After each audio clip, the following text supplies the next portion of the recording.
Good evening, everybody, and welcome to our CAO Virtual Information Evening. My name is Betty Farrell, and I'm one of 3 guidance counsellors here at school. My colleagues are Miss Mairead O'Mahony and Miss Bernie Slattery. First of all, I want to take you through tonight's or this evening's agenda. The whole concept of career guidance, particularly as it pertains to 6th-year students, the students or the applicant's responsibilities, choosing a course, CAO system, entry requirements and the point system, making an application, how places are allocated by the CAO after submitting the application, the here and there admissions schemes, and questions in terms of how I might be able to answer them for you. First of all, looking at career guidance and its provision in 6th year. All 6th year students have a career guidance class every week. During that class is used for dissemination of general information such as the CAO process, how to research courses, study, grants, PLCs.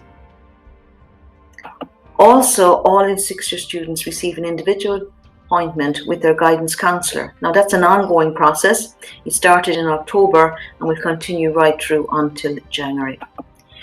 During this appointment, we discuss with students their achievements to date, their interests, their strengths, and their preferred college choices if they have some ideas or concept at that particular point in time. We evaluate options. We look at all different aspects of their achievements, their interests, aptitude tests that are available to us, and also interest inventories. And we identified preferred options. And we formulate an action plan. That action plan typically involves further research and application. I do not decide for them in terms of what they should apply for. It's not my right, it's not my responsibility, it's the applicant's responsibility and privilege. So talking about responsibilities, I need to highlight what are the applicants or the student's responsibility as they face the CAO application. First of all, to research thoroughly all the courses for which they are making an application for. Be au fait with all aspects of the CAO application system. In other words, have read the CAO handbook, which at this stage all our students should have received one. If by any chance a 6th year student hadn't got one, will you please call to one of the guidance offices for it. To ensure that their application is submitted on time. Now, how does a student go about choosing a course? Now, typically, as I said earlier, interest is significant. If somebody is interested in something, it generally generates motivation and commitment in terms of study. Aptitude and ability. Have they got the potential to academically succeed in that particular course? So really what we're talking about here in terms of these 2 areas is where they have a real interest and obviously a proven ability. Geography. Some students prefer certain locations. There's quite a strong preference, I noticed this year already, for courses in Cork, be UCC or CIT. Cost. Again, maybe it's mum and dad who are concerned about cost. But going to college can be quite an expensive commodity on any particular family. And generally parents are telling me to send somebody to college, say someplace like Cork or Dublin, is costing them annually in the region of 12,000. That's a lot of money. Now, some students may be eligible for grants, and certainly we'll be looking at the SUSI grant with them, and that is very much based on parental income. And a grant typically is worth them if they get a full grant in the region of 3,000, or if they get an adjacent grant, in other words, if they may be attending IT Tralee or Kerry College, it's worked in the region of 1,200. Interview requirements. Have they got the correct subjects at the appropriate level? Obviously, that is something that has to be looked at when they identify courses which they may be interested in. Duration. Some students don't want to stay in college indefinitely. They want to do maybe a short course and then maybe progress into the world of work and may decide to return to education at a later date. So there we have courses of 2-year, 3-year, 4-year duration, and in some instances longer. Other influences, I suppose one of the most significant influences outside what we have already mentioned is that of friends. Where are my friends going? But I keep on reminding students that the most important factor for them is that they identify the correct course, to suit them in terms of their interests and their ability, regardless of where their friends are going or regardless of location. Now, the CAO itself is an organisation founded in 1976 by the Higher Education Institutes, which are referred to as the HEIs in the Republic of Ireland. It's mainly an institution, or a body, I should say, that processes applications centrally to deal with them in an effective and an efficient manner. So it has no power in its own right. The power relates to or connects with the higher education institutions, in other words, the colleges. Offers are issued by the CAO, and they also, of course, will look into the acceptance of courses. So they offer and they take care of acceptance of courses for the higher education institutions. Now, I want to look first of all at eligibility. So when you start identifying courses that you might decide to apply for through the CAO system, you have to ensure that you're eligible for those courses. And eligibility, first of all, connects with the subjects in terms of having the appropriate subjects at the appropriate levels. So the minimum entry requirements for, first and foremost, the college that you intend or hope to apply for. Just to give you an example of that, and I already would have spoken about it at the senior cycle information evenings, if you're applying to an NUI, that's the National University of Ireland, and one of the affiliated colleges such as UCC, you will need to present 6 subjects. Those 6 subjects must include a pass in English, Irish, third language, and a minimum of 2 H5s. That's what I mean by a minimum requirement, or another title that's used is matriculation requirement. So if you haven't those requirements, you may not be eligible to apply for the college, never mind a particular course at that college. Now, talking about the NUIs, yes, it is possible to have an Irish exemption from the NUI. You may have a Department of Education one, and it's also possible to apply for an NUI one. And you may also, depending on your circumstances, be able to apply for a third language exemption. Now, also bear in mind that third language requirement is only there for some courses. It's not there for the areas of science, engineering, or nursing. And you also have to identify, are there any additional course requirements outside the minimum requirement for that particular college? For example, if you're interested in the area of nursing, you need to have a laboratory science subject. And again, a laboratory science subject could be physics, chemistry, biology, or agricultural science. Some people feel it has to be biology, but not necessarily in terms of an entry requirement for nursing. So you have to check your subjects. Are they correct and appropriate for the college you want to apply to and for the course you want to apply for? And if that is the situation, then points come into play. Points will determine from the eligible applicant who will get a place on the course. So sometimes students have a habit of checking points first and subjects second. And really it should be the other way around. You need to identify eligibility based on subjects and levels, and then points. And points right now, any points, 2020, 2019, 2018, are all historical data. And nobody has really a crystal ball which will determine exactly what points will be in 2021. Points are down to a simple economic principle of supply and demand. The more popular a course is, and the fewer the places are, the higher the points will be. Now, the points system you will find outlined for you, particularly mum and dad who may not be familiar with them, on page 17 of the CAO handbook. And I've just put them up here so you can have a look at them. Different points for different grades that can be scored on a higher level or an ordinary level leaving certificate paper. Now, for LCVP grades, there are also points that can be got based on the grade you get for LCVP. Distinction is 66 points, merit 46, and a pass is 28. Foundation level maths, you can for an F1 pending on the college and pending on the course, because it's not, points for foundation maths are not available across the board. An F1, that's a foundation paper grade 1, you can get 20 points, and for an F2, 12 points. But there are no points awarded for the lower grades.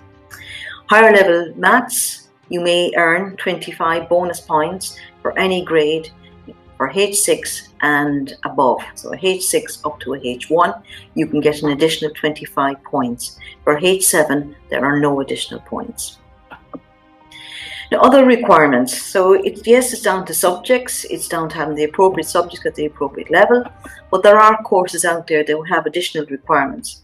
For example, in the area of art, you may be asked for a portfolio. In drama, it may be an audition. In music, it may be some form of an assessment. So sometimes they may merit points, but more often than not, it's on a pass-fail situation. Entry into medicine, most of us are familiar with, or at least have heard of, the HPAT. And the HPAT is an assessment which students who are applying for medicine take. Typically, you apply for HPAT from November to mid-January. 20th of January is typically the closing date for application for the HPAT. And again, the HPAT is worth 300 points, which it can be added to your Leaving Cert score. Now, making an application, applicants are encouraged to apply online. Now, the site is already opened since early November, and I've been discussing it with my students, and realistically, there is no need to rush into making an application right now. The only applicants that tend to make early applications are those who are applying for the HPAT and require their CAO application number to register to sit the HPAT. The website is, as you might expect, www.cao.ie. The normal online application fee is €45. Well, however, if you apply between now and the 1st of January, you get it at a discounted rate of €30. Before applying, and again, I can't stress this often enough, you need to read the college literature on your chosen courses. Now, that can be done, of course, online. It can also be done by means of the hard copies of the prospectuses if you wish to send for them to the various colleges. You need to be really au fait with the content of all the courses that you're going to make an application for, because course content is critical. You need to be, I can't stress this enough, to be absolutely clear on what's going to present itself to you in terms of course content next year. Because course content can be quite daunting if you're not fully acquainted with it. I've had people over the years starting science courses and thinking or hoping it was all biological science, and have to meet with chemistry and physics and being quite taken back by having to study the other sciences. So you need to be fully aware, because research has been done by UCC in particular in the last number of years, and they've had the opportunity at times to interview students who drop out. And most of them on their exit entry or exit interview would identify as not really fully knowing what the course is about as the main reason for why they dropped out. And sometimes we're talking about students who are very, very bright. UCC told us of those they interviewed through an exit interview, 82% of them would have said that course content was the main reason. And of those 82%, 25% of them had scored 500 points or more.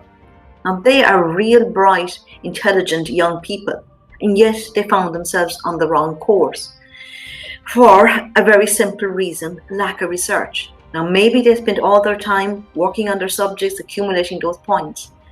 But accumulating those points, yes, is very important, but you have to identify where they may take you to. And another remarkable point from that research was people dropped out of their first choice courses. Again, that's evidence of lack of research. So you cannot do enough research on the courses. Now, I know, yes, it's very hard to be 100% certain about anything, but if you do your research by going online to the various colleges, availing of their virtual open days, which are currently running, and you can find out about in terms of the general course websites that you'll find on Careers Portal and Qualifax. They will give you a calendar of events when they're taking place. Now, some of them have passed, but the colleges are providing information online on an ongoing basis. So if you've missed something, you're likely to pick it up at a later date. So again, it's down to research, research, research. That's what grants you success in terms of identifying the most appropriate course for you in terms of higher level education. Yes, check out the general entry requirements, which I've mentioned before, specific entry requirements if they're there in terms of additional subjects and what level they may be required at. Now, fees are significant, and most parents would like to be aware of the fact that the courses their sons and daughters are applying for are within the Free Fee Scheme initiative, and the majority of them are. But if you start looking at the private colleges, yes, fees come into question. And I've highlighted the private colleges in class, so students should be aware of them. You need to read the CAO handbook. And again, I can't emphasize that enough. All the information you required in terms of the application process is there readily available. Now, the CAO, yes, will take questions to the Contact Us facility, which you will see on their website. But the majority of questions are simply answered by saying refer to the CAO handbook, and they give you the page and the section. So the handbook does answer the majority of questions that may be there. And certainly both I and my colleagues are available to answer questions here at school also. Now, yes, some people will have a list of courses ready when they start or initiate their CAO application, but there's really no need of that at this stage. You do not have to finalise your course choices right now. If you apply between the 20th of January, between now and the 20th of January, I should say, you can revisit your application as many times as possible, or you feel the need to, and change your courses. You can go into it right up to the official closing date, the 1st of February, again, without incurring any additional charge, and readjust your courses if that's what you want to do. There's also a change of mind facility that opens in May, which you can use in terms of readjusting your courses. Now, the one type of course you need to be careful of in terms of having it on a CAO application by the 1st of February are the restricted courses. Now, the restricted courses are courses that I referred to earlier on in terms of having other entry requirements other than Leaving Cert subjects, like that portfolio, or like that music exam, or like that audition in terms of maybe a drama course. You need to have those courses on your CAO form no later than the 1st of February in case you miss those particular events that take place in terms of a portfolio date or in terms of a music test exam or whatever the case may be. So restricted courses should be on your application no later than the 1st of February. While you can introduce courses on the change of mind and remove them in terms of preference where you have them listed and bring in new courses, so on, restricted courses, if the assessment has taken place and it's over and done with, you will not be able to introduce them on a change of mind. So if you have courses that are in the restricted category, maybe it's art, maybe it's music, whatever the case may be, make sure you put them on your CAO form no later than the 1st of February. Now, before you go online to make your application, you have to identify your method of payment, because to fully register, you have to pay your application fee, be it the €30 or the €45. Now, that can be paid by debit or a credit card, and in most situations, that's mom's or dad's credit card you are using, so you need to have access to it to finalise your registration with the CAO. Now, if you don't have the facility of a debit or a credit card, you can request a fee payment form directly from the CAO using the Contact Us facility, and it will be sent on to you. And you would pay your money in your local bank, and you will bring it back, and you will use the sequence number that's found underneath the barcode to make your payment to the CAO. You will need an email address, which at this point in time, I'd imagine all our students have their own personal email address. And to avoid, I suppose, a little stress in your life, most people like to be able to print out their receipt of application, because on that they'll have their CAO application number and they'll keep it safe. A lot of students I know record it on their telephone.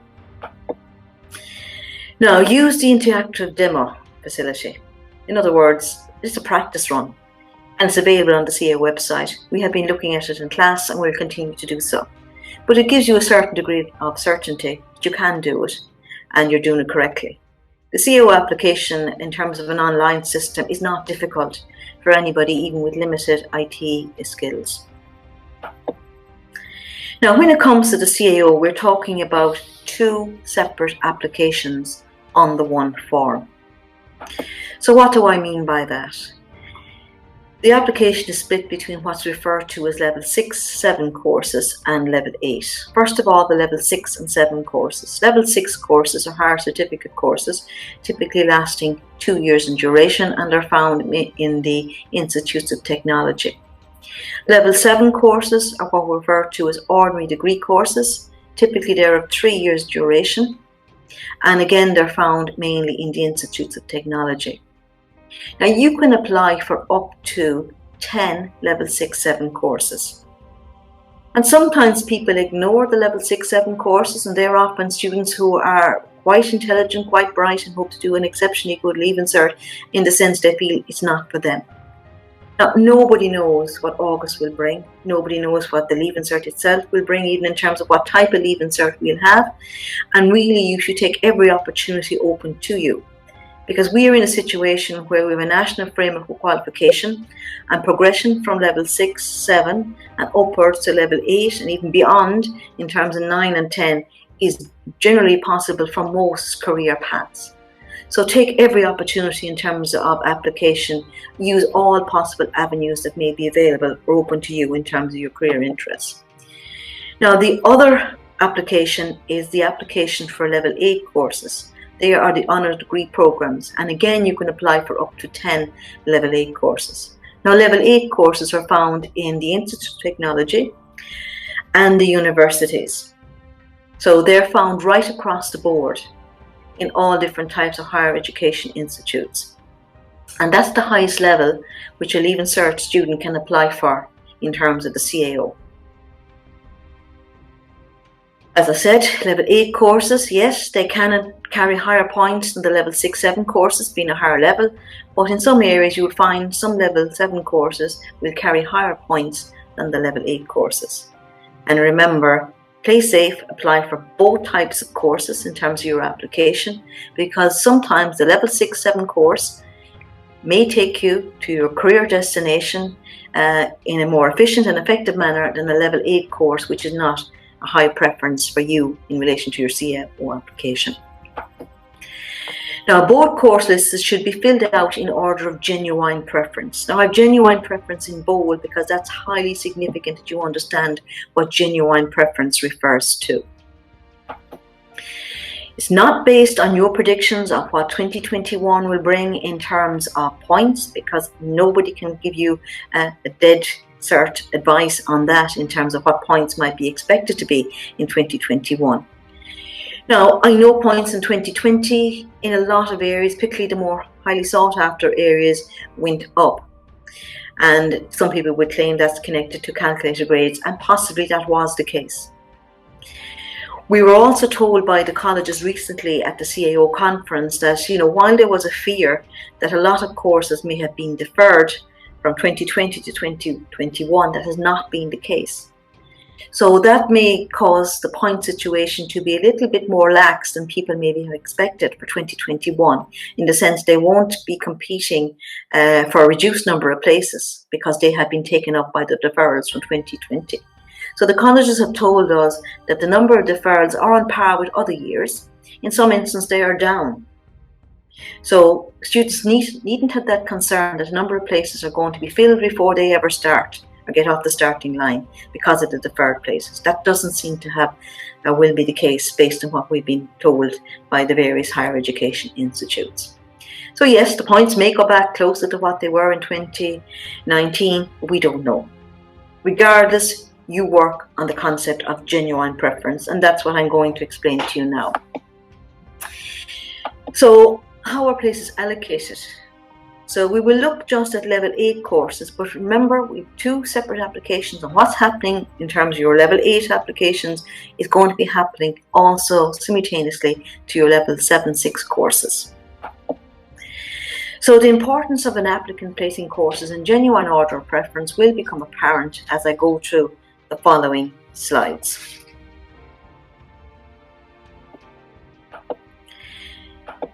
So when the examination results are released in August, hopefully that'll be mid-August, typically related mid-August on a Monday, they're entered into the CAO computer. So you don't have to contact the CAO with your results. That happens automatically. The results come from the SEC, the State Examinations Commission, directly to the CAO.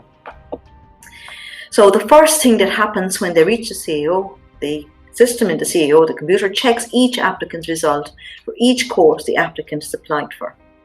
So the first thing that has to be determined is if the applicant has the minimum entry requirements for the course. So when I talk there about the minimum entry requirements, do you have the requirements to get into the college? And then, are there any additional requirements that are necessary for the course, and do you have them? Now, if the applicant meets the minimum entry requirements for the course, well then the applicant's points are calculated for this course because they're an eligible applicant and they're entitled to be put on the waiting list for that particular course. Now, all eligible applicants are then placed in a list in the order of academic merit for each course that they've applied for. In other words, your position on the waiting list for every course you applied for is determined by your point score. So the person on a waiting list for a particular course with the highest points is up on top, the applicant with the lowest point is down at the end, but the one thing they all have in common is they're all eligible to be considered. So then what happens next is the admissions officers of the higher education institutions tell the CAO how many places are to be offered on each course. So if they're saying 60 places, they will go down along the list and they'll come to the 60th applicant, and all the applicants above that will be made an offer of a place and the ones underneath won't. Now bear in mind that the points you see quoted on the newspapers, online, on the CAO website or wherever will identify for you the points of the last applicant to be made an offer on that course in that particular year. They will not indicate to you what the highest applicant had who was offered a place. And in some instances that person or that applicant may have had 625 points. So if you see a course, say for example arts at UCC, 300 points, 2020, what that tells you is the last applicant to be made an offer of a place on an arts degree at UCC in 2020 had 300 points. But the first applicant may have had 625. So remember, the more places that are there, typically the lower the points will be because they move further down the waiting list. So if you're talking about a course with over 800 points like arts, of course you will go down as far as an applicant who will have possibly 300 points or thereabouts. I'm not saying arts are going to be 300 points next year. And if you're talking about a course with limited number of places, yes, the points will be higher.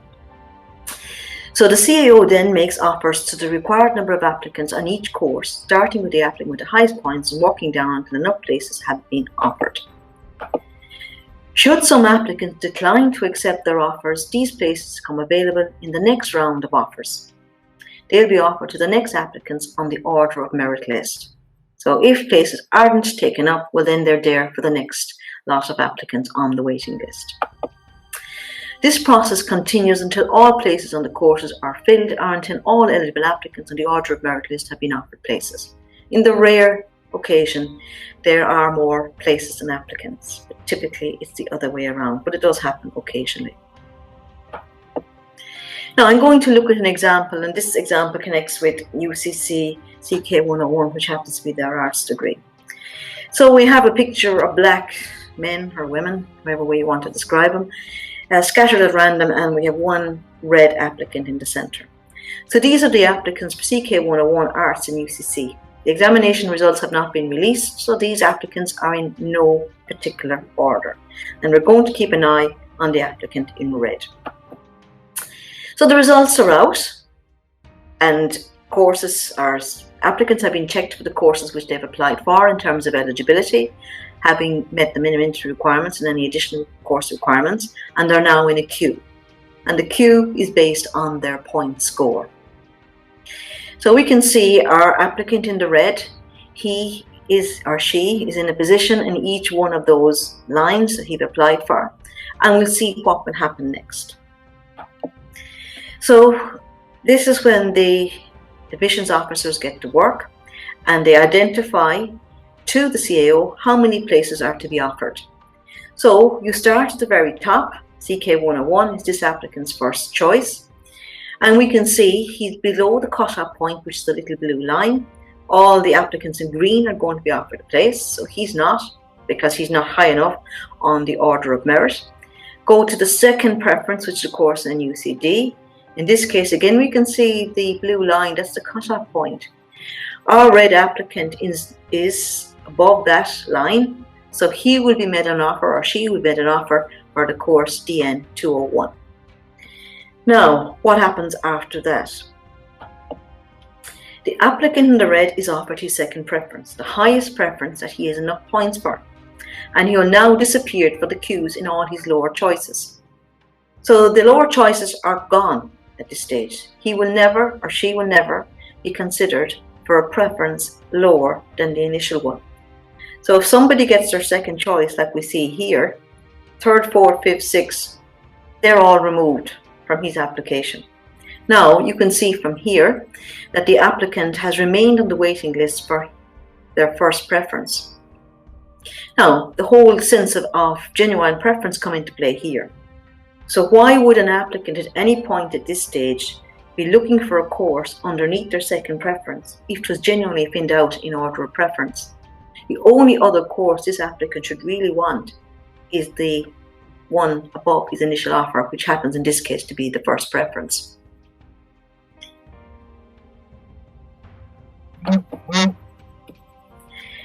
Having been offered his second preference, he must now decide to accept it or do nothing. So if you do nothing, that's a form of rejection. In other words, you ignore it. But, however, regardless of whether he accepts or not, he will still be considered for an offer on his second preference if a place becomes available. So you will always remain on the higher preference on those waiting lists. And if something does happen, and if an offer does become available in a higher preference, you will be made that offer regardless of whether you accepted or rejected your initial offer. And that's important to remember.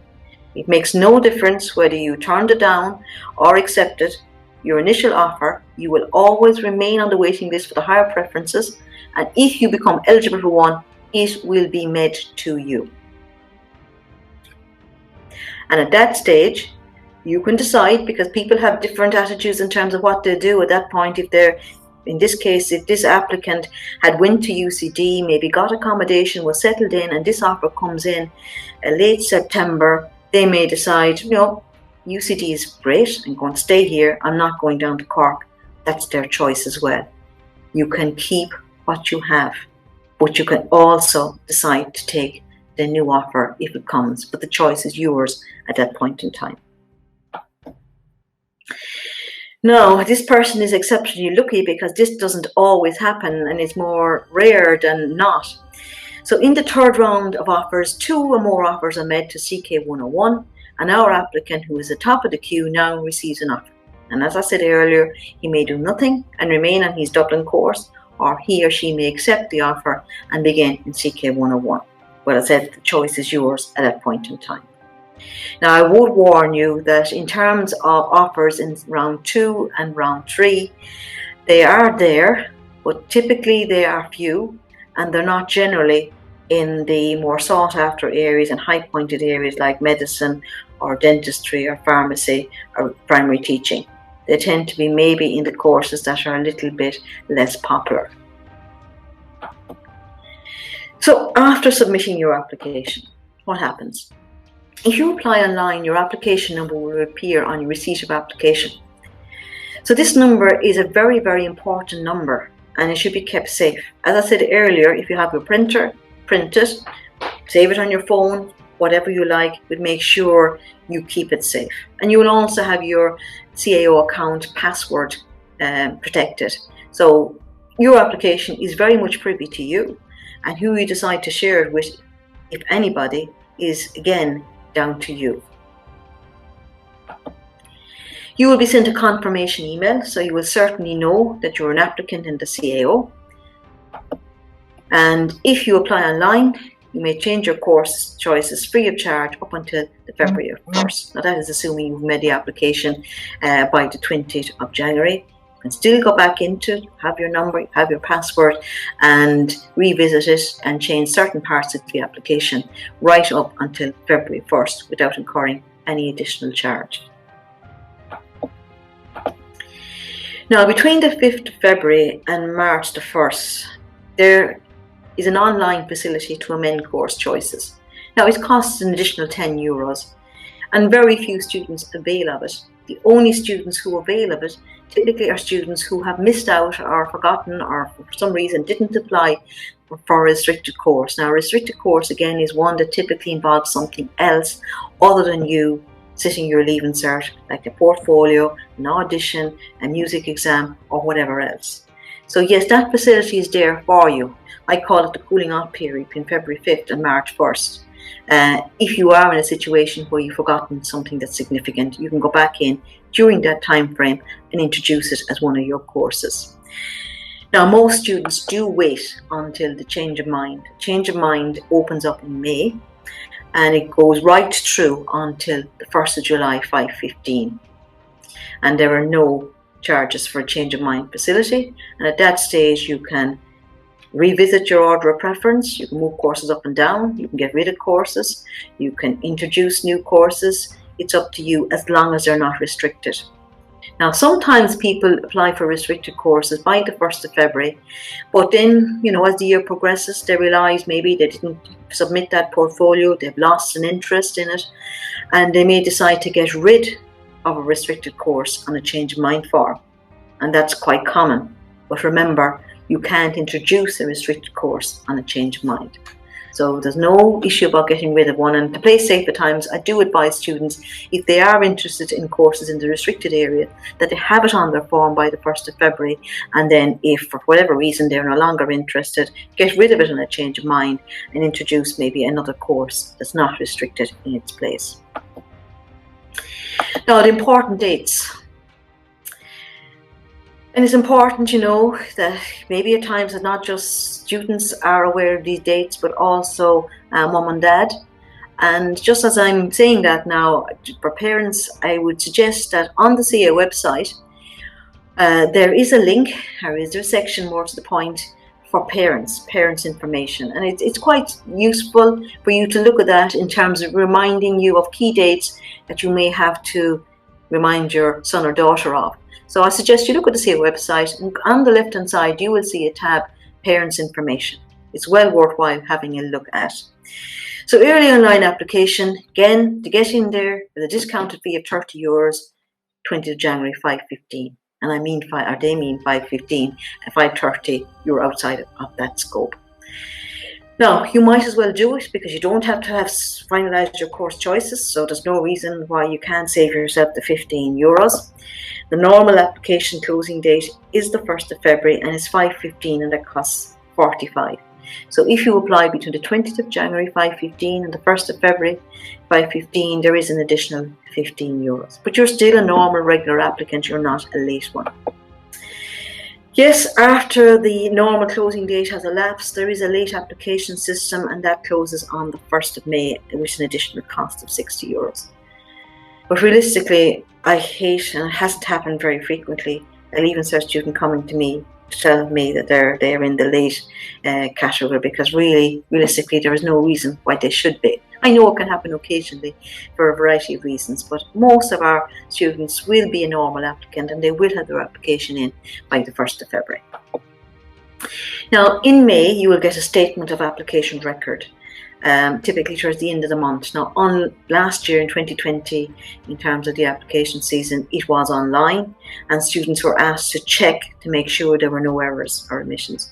Now, it is very, very important that is done, because it's CAO way of protecting themselves legally.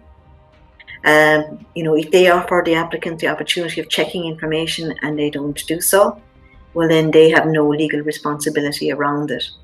So it's very, very important you check your statement of application when it comes towards the end of May, and you feel happy with it's all correct as it should be. Now, what typically do students find at times? Typically, it relates to the NUI exemptions. Like if you have an NUI exemption from Irish or the third language or both, or Trinity exemption from a second language, or Limerick likewise. That needs to be on your record of application. And if it isn't, you need to sort it out. But you will know if there's an issue when your statement comes, particularly if you know you're not taking something like French, German, or Spanish, and you've applied to UCC for a course that requires it, and you haven't done anything about it. You certainly need to start there and then to sort it out for yourself. Now, granted, you can sort it out right now, but it will be allowable if you do sort it out later in the time. Certainly do not wait till the day your results come out and you suddenly realise, I'm not eligible for a course because I don't have the language or I don't have Irish. That only generates stress and heart failure for parents and students to some extent. So have that sorted now at this side of application, rather than leading or generating stress at a later stage. Now, the change of mind, which is a facility, it opens, as I said, early May, and it closes the 1st of July, 5:15. Now I want to talk about the HERE access route. Some students have been asking me about it, and obviously it's only applicable to some.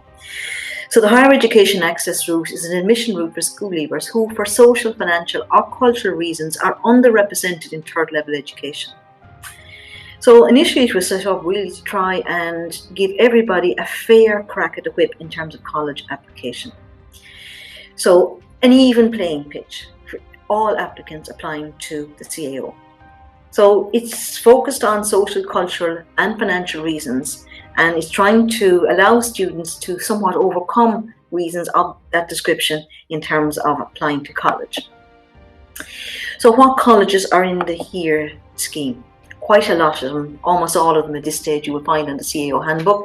Now, not the private colleges, so all the universities, the Institute of Technology, you see Tralee there mentioned, and Cork and Limerick, which probably will be more popular destinations for our students. The Technological University in Dublin, the Marino and Mary I, the Colleges of Education, in other words, the National College of Ireland, the Royal College of Surgeons, St Angela's. Now, the one thing you want to be clear on from the onset is HERE is not the SUSI grant. The SUSI grant is Students' Universal Support, and that is for Ireland, I should say, Students' Universal Support Ireland. That is the grant scheme as most people know it, and that's there to help people who have financial difficulties in terms of higher education. Now, while that comes under the remit of HERE, it's not the only factor. However, if you apply to HERE, you should also apply to SUSI, because the odds are you will be eligible for SUSI if you're eligible for HERE. Now, it doesn't necessarily work the other way around. If you're eligible for SUSI, you may not be eligible for HERE, because you may not meet all the criteria. So if you think you may be eligible for the HERE scheme, these are the advantages to an applicant who is eligible for HERE. You may get your college place on reduced offers, on reduced points, I should say, beg your pardon, for that particular year. You have to meet the minimum entry requirements. So if there's a requirement for a certain subject at a certain level, they have to be met. It's not just getting you in to college in terms of reduced points, but they also provide supports while you're there. So they want to keep you there. And those supports can have quite a large range in terms of academic, social, personal, and in some instances financial. But the financial one really isn't significant. It depends on how much money the college may have to distribute to their HERE students. So it can be quite varied. But the supports are quite significant. It could be extra tuition, it could be study skills, one-to-one meetings with students, advisors, social gatherings, and again, extra finance if it is available in terms of the college. Things like photocopying being paid for, access to a laptop, all of these things can be highly critical in terms of success in higher level, and they will form part of the post-entry supports for students who are eligible for HERE. Now, should you apply? Now, these are the criteria that are used, and there are 6 of them, and it's not just a matter of having some of them or all of them. It depends on the combination. So the first one there, you can see them for yourself, deals with income, and income is a must. You have to have that one. and then a combination of the others. Number 2, the medical card, the GP visit cards. Number 3, means tested social welfare if your parents or your guardians are in receipt of. Your parents or guardians' employment status. Remember, the HERE tries to attract students who in normal circumstances may not be considering themselves typically as college applicants. So they ask for your parents or your guardians' employment details in terms of the nature of their work. Are you in a situation, or your parents in a situation where they're underrepresented? For example, the farming community wouldn't be underrepresented, but clerical staff may be in a situation, or maybe somebody working in a retail outlet on a cashier desk, they would be considered underrepresented. Have you attended a deaf school? That's one we have to say no, because Mercy Mount Hawk is not a deaf school, so we can't use indicator 5. Indicator 6, yes, if you live in an area of concentrated disadvantage, you may be eligible for the HERE program. Now you can check out your address on the public website, that is www.pobal.ie,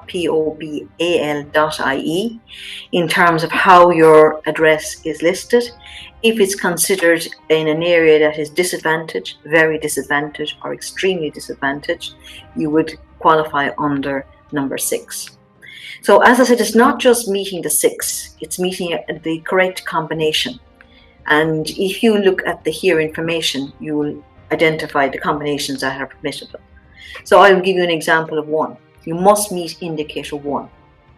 Okay, so one combination will be indicator 1 and 2, and then either 4, 5, or 6. You may see there for yourselves that indicators 1, 2, and 3 relate to the financial area, and 4, 5, and 6 relate to the social and cultural. So all combinations will include 1, but some of the other combinations will have different possibilities. I'm just giving you one example of 1 and 2, and 4 or 6 in our case, because we can't register under number 5. Now you must meet the HERE income limit plus the right combination of 2 others indicators to be eligible. And again, I've shown you or explained to you what is meant by that. So the benefits of HERE, first of all, reduced points, and I've seen it happen. Students get into college on reduced points in terms of what the points are for a particular course in a given year. So the example there, if the Leaving Cert points of a course are 366, an eligible HERE applicant could be offered a place with a lower point score, for example, 356. So how much lower is depending on a number of factors which are here at the bottom. But first and foremost, the applicants need to meet entry requirements and program requirements. You can't, if there's a requirement to have maths at 04, well, you have to meet that. So in terms of the reduction on points, that depends on the overall number of places on the course, the number of reserved HERE places on the course, the number of HERE eligible applicants completing for these reserved places. So the reduction will vary from year to year.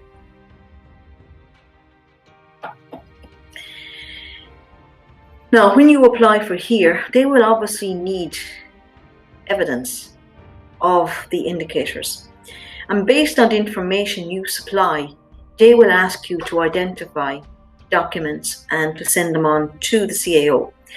So when you fill in your online HERE application, you will receive a checklist at the end, and this is based obviously on the information you provided.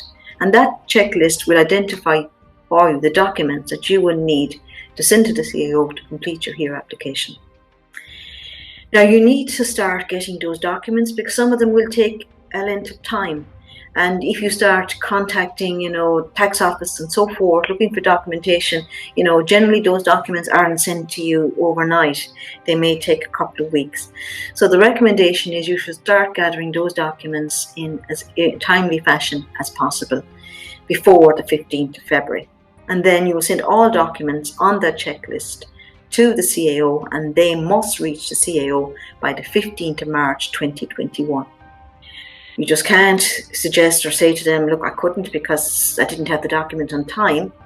Their argument is, well, if you start looking for it on time, you should have it, and it should have been submitted before the 15th of March. Now, if you have had older sons or daughters who went through this process and they sent documents off to the CAO, You might have somewhat been aware of the 1st of February being the deadline, but in the last couple of years it's now earlier, it's back to the 15th of March. So remember, just in case you think it's still the 1st of February, if that's not the case, it's the 15th of March. Now these are just samples of supporting documents, which we'll look at there, P21s. Social welfare form has been taken to social welfare office, stamped and signed, and so on. Retirement lump sum, a letter from TUSLA. So there can be a variety of documents that may be required based on the nature of the information you've submitted.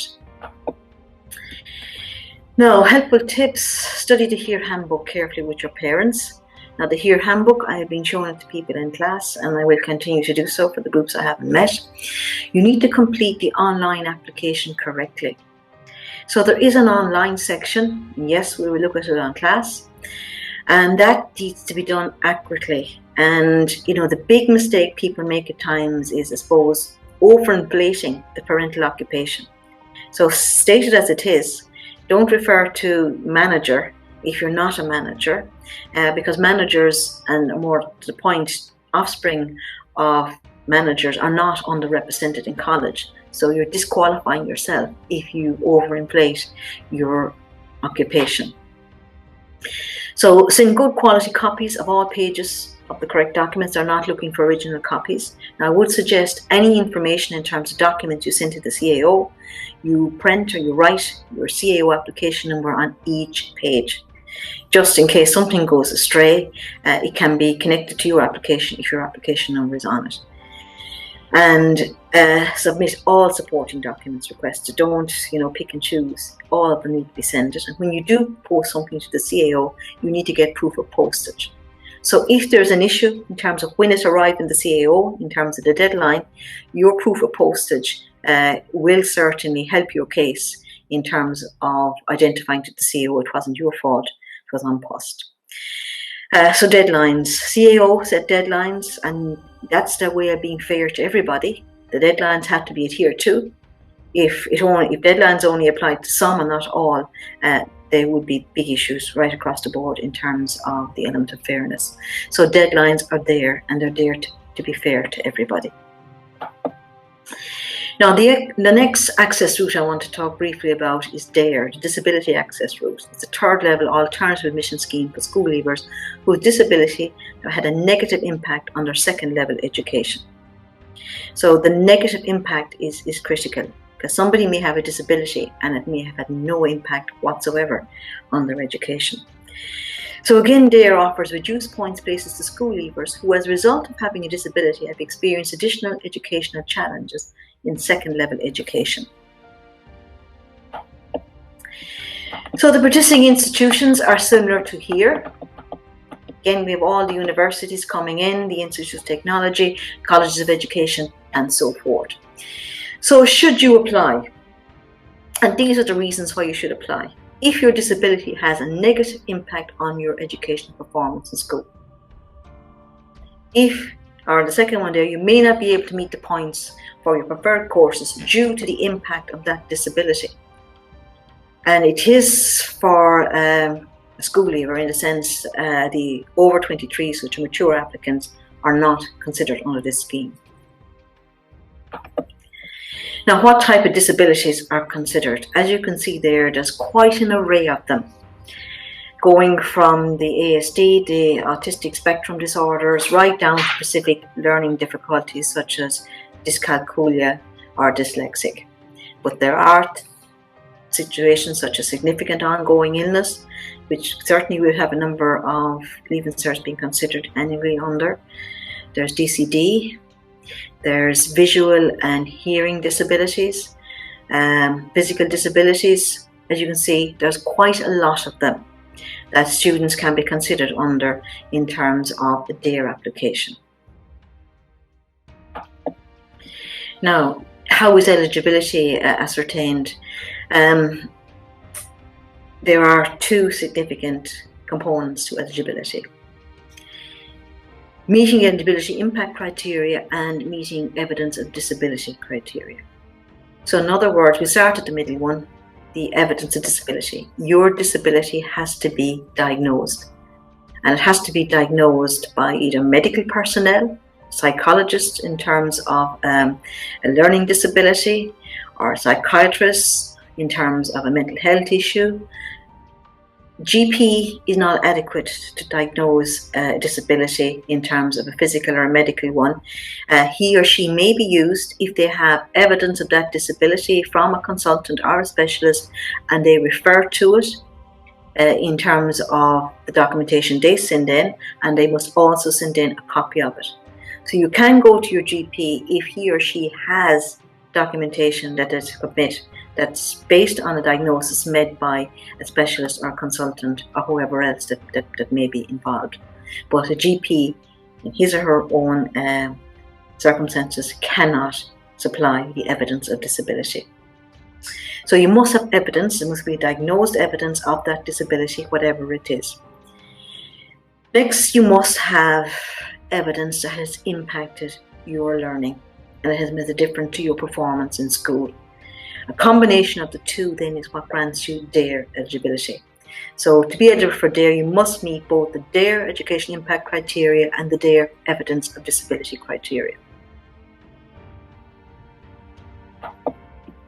Now there are three parts to a DARE application: Section A, B and C. Now Section A, applicant information, and that's done online and must be completed by the applicant by 5:15 on the 1st of March 2021. I would generally say to students, look, why not have this part done by the 1st of February also? And most of them, in fairness, do. But yes, the deadline for the online, which is part of your CAO application, is the 1st of February 2021, 5:15. So part of that is you have to answer the question, do you wish to be considered for DARE? Yes. And then you have to complete a series of questions ranging from 1 to 5. And the fifth question in particular will take a little bit of time because you have to write out your own statement in terms of how you consider the disability you have has impacted on your learning and your performance in school, second level school. Now, if you are repeating, you will answer question 1B. In other words, if you have been deemed eligible in the previous year, you can carry your eligibility forward. So that's the online bit. It has to be done by the 1st of March. Then we have Section B, the educational impact statement. That is completed for you by your guidance counsellor in conjunction with the applicant, the applicant.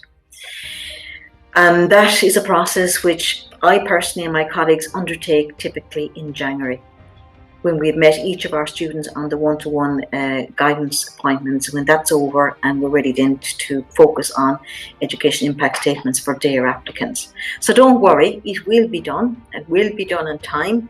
And we ask students, particularly after the Christmas holidays, to alert us to the fact you want to be considered for DARE and you will need the education impact statement completed on your behalf.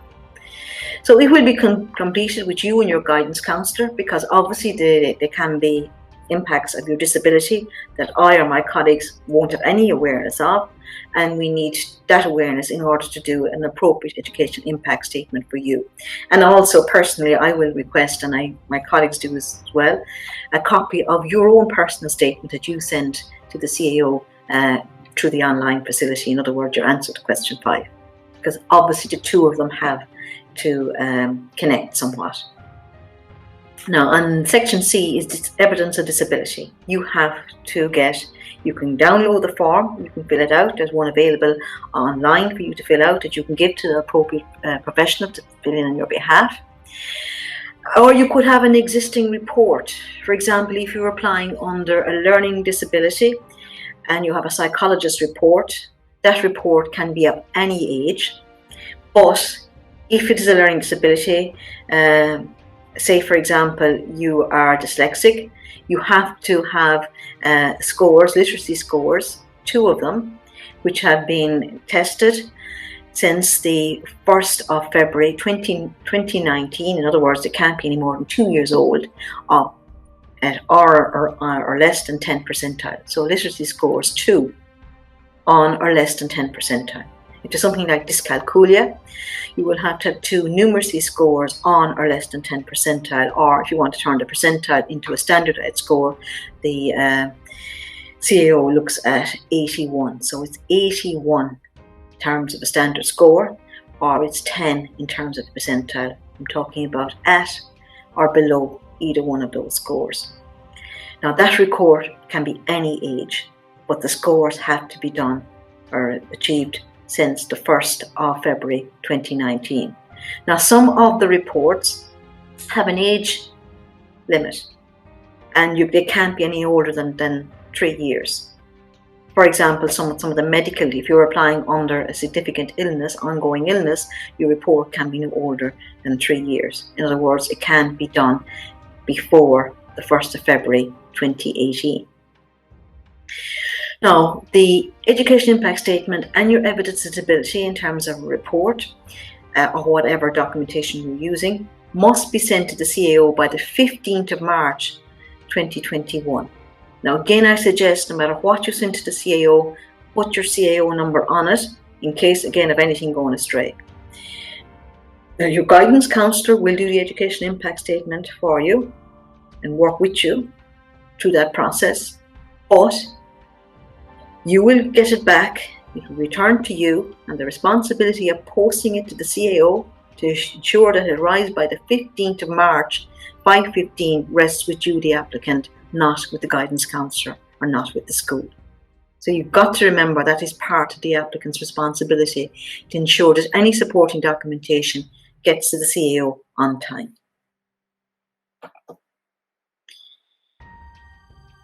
Now, in terms of the education impact statement, just to give you an idea of what they're looking for, again, we have criteria which we need to use, 1 to 6, and you need to have at least 2 of these in terms of the education impact statement and eligibility. So they range from interventions and support you may have received in Mercy Mount Hawk, to the impact it has on your attendance, to your overall school experience and well-being, to your learning and exam results, anything else, because there may be other educational impacts that you're aware of that I, the guidance counsellor, or one of my colleagues may not be, and we obviously discuss that with you. And if it is a specific learning difficulty, you have to include number 6. So number 6, if it is something like dyslexia or dyscalculia, number 6 and one other. Or typically when I'm talking to a student, and my colleagues likewise, we may have more than 2 criteria, and if we do, we use them. So whatever number we have, we use them, but we do have to have a minimum of 2. And if there's a learning difficulty, we have to include number 6. If number 6 isn't included, you won't qualify for DARE without that. So be mindful of that. If it's a learning difficulty, you have to have number 6. So you'll have to have those 2 literacy scores or 2 numeracy scores, a 10 percentile or under, or 81 as a standard score or under. So that have to be met. Now, evidence of disability provides verification of your disability and helps to determine third-level supports.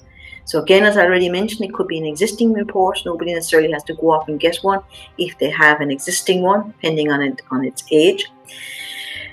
They could also, the person involved that will be providing this evidence for you could complete the form, the evidence disability form for 2021, which will be found on the Access to College website, which I'll put up for you at the end. That form can be completed, signed and stamped by the appropriate professional or accompanied by their business card or headed paper. Now again, to remind you about the GP, your GP may be in a position to complete Section C, but they have to have the specialist report, and that has to be included with their Section C form. So remember, the GP can only be used if they have a diagnosis from a professional in whatever area it is. Now, the benefits of DARE. There are a lot of benefits to DARE, and some of these are similar to what you saw there for here. Obviously, getting a course on reduced points. Now, you may obviously get the course on merit. In other words, you may have to acquire points. So if that's the case for here or there, just because you have the points doesn't mean to say that's it, they're going to leave you high and dry. If you get the course on merit for there or here, and you're entitled to the benefits, you will get them, be it for the HERE program or the DARE program. So again, yes, the reduced points is quite attractive to students and well deserved in some cases if their disability has a significant impact on their performance and therefore their results and their points. So how many points in terms of reduction? Again, same concept as for the HERE. Depends on the number of places on the course, the number reserved for HERE applicants, the number of eligible, or DARE applicants I should say, the number of DARE eligible applicants who will compete for these reserved places. They compete against each other. So the reduction will vary from year to year based on those three: number of places, number reserved for DARE, and the number of DARE eligible applicants who compete against each other.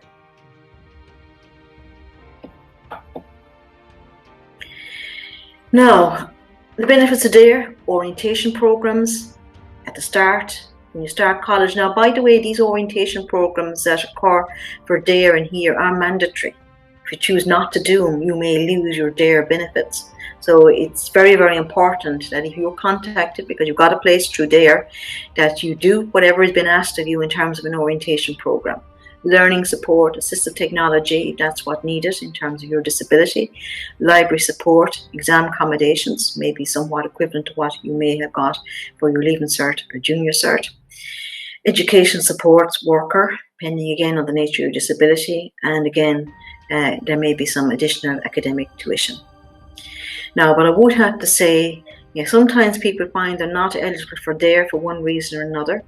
You can always go to the college access officers once you get a college place, identify what your disability is, maybe provide evidence by means of a report, and you may get some additional supports without having been deemed eligible for DARE. So help is there for you in college, and if you go to the access officers in particular, they will look at your situation on an individual basis, and you may get supports that will match the needs you have. Now, how would you apply for DARE? Again, the handbook is critical. You need to go through that handbook, mum, dad, applicant, and so on, and have a look at what's being stated in terms of the DARE. It will also indicate to you what you will expect to see online when you go through this process in terms of your CAO application, so you have an awareness of the questions before they come up.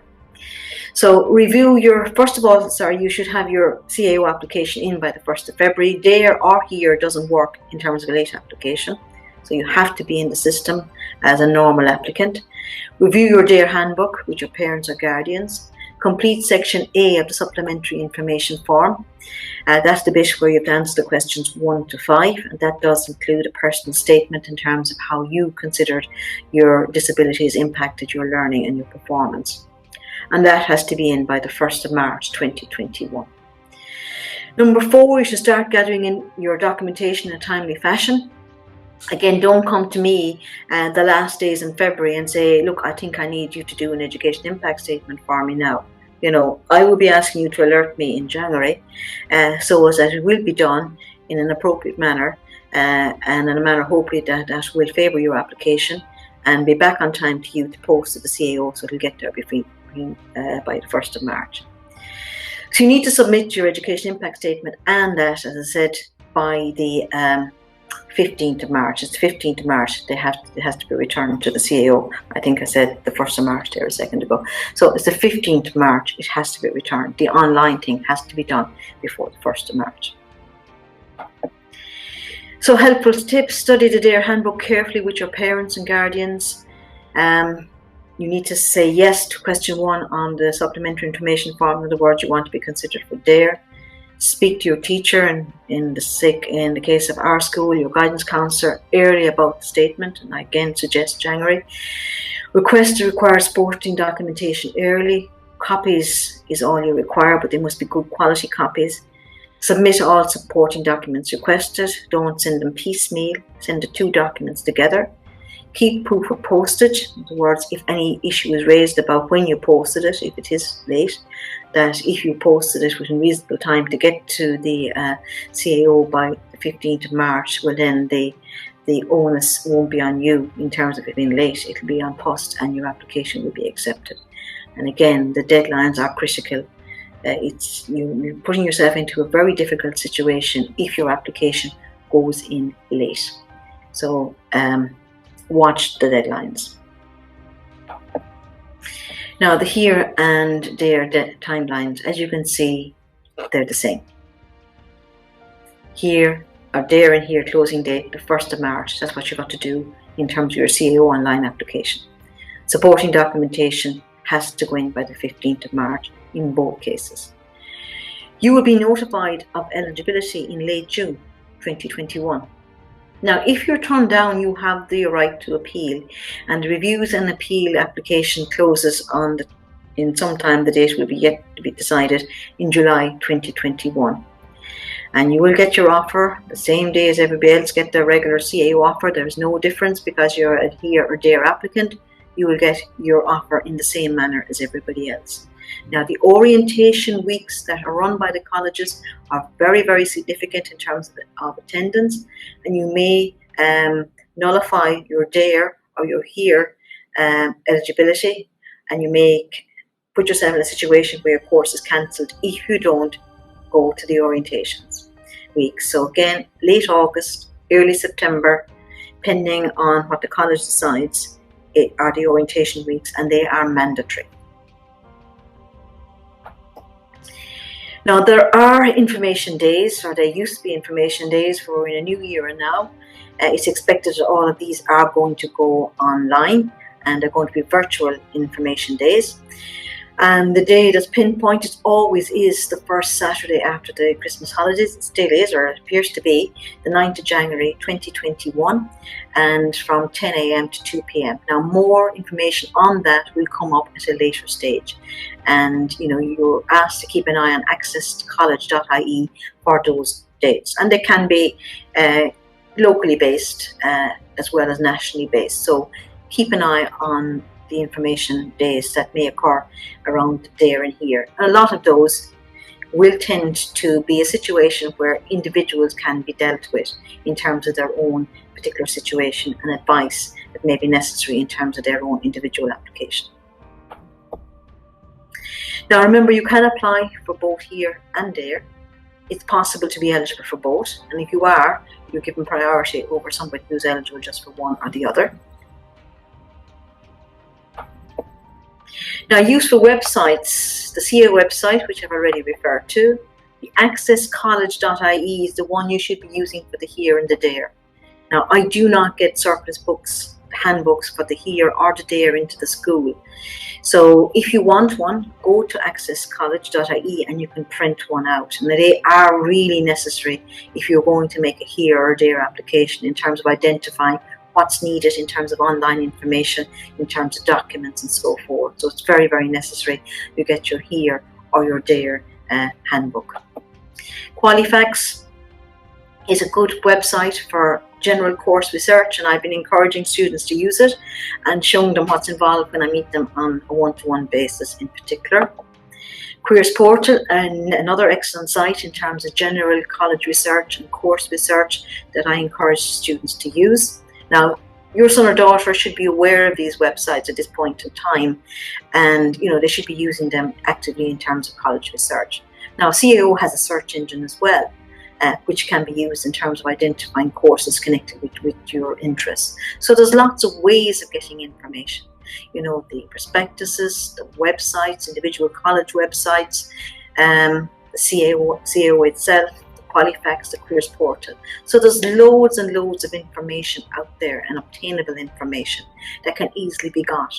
So nobody should really make an application for any course, be it their first choice, second, third, fourth, fifth or 10th, without having put in the research. Because it is possible to get your 10th choice. It's possible also to get no choice if you provide a list of courses, say for example, that are all over 500 points. And your results come in, which is a good leaving cert of something around 480 points. So you have to be wise in terms of how you apply to the CAO. Be realistic. Look at both sides of your CAO application. Look at the level 8 courses. Also look at level 6, 7 courses in terms of your own perceptions of what you may like in terms of a course, and obviously down the line in terms of a career, because there's more ways than one typically of getting to the end point which you hopefully may want to get to. Student finance, obviously, a very, very important factor which can't be left out.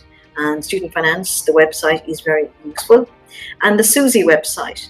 Again, you can go into SUSI and you can do a reckoner in terms of whether you think you may or may not be eligible for a grant. So to give you an idea, you can do that right now. The SUSI website will possibly not open for application until possibly April of 2021. But you can go in and do a reckoner, and you can identify whether it may or may not be something that you may be eligible to apply for. Now, thank you tonight for joining me on our virtual CAO information evening. Now, if you have questions, I'd ask you to submit them to me by email or to one of my colleagues, or ring the school and ask to speak to me, and if I could help you in any way, I certainly will. Now, do remember, I am meeting the students, and I continue to meet with students and answer questions from them at all times, particularly through our one-to-ones. So good night, and thank you very much for tuning in. I know it's not the preferred method of communication, but it's the best we can do, and it's not all that bad either, and hopefully we'll be back to normality before we know where we are. Good night, take care.